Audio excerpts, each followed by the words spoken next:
पेशावर में जश्न ईद मिलादुन्नबी जुलूस मिलाद हाउस गुलबहार से बरामद हो गया।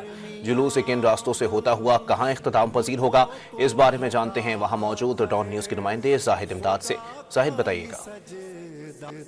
जी बिल्कुल, ईद मिलादुन्नबी के मुनासबत से पेशावर में जुलूस जो है वो बरामद हो चुका है। इस वक्त जुलूस मेरे अकब में जो आप देख रहे हैं तो मिलाद हाउस से बरामद हुआ है और अपने रास्तों पर इस वक्त जुलूस जो है वो रवा दवा है। बड़ी तादाद में शुरका इस जुलूस का हिस्सा है और बच्चे हैं दीगर जो है वो भी ईद मिलादुन्नबी के इस जुलूस में शरीक है।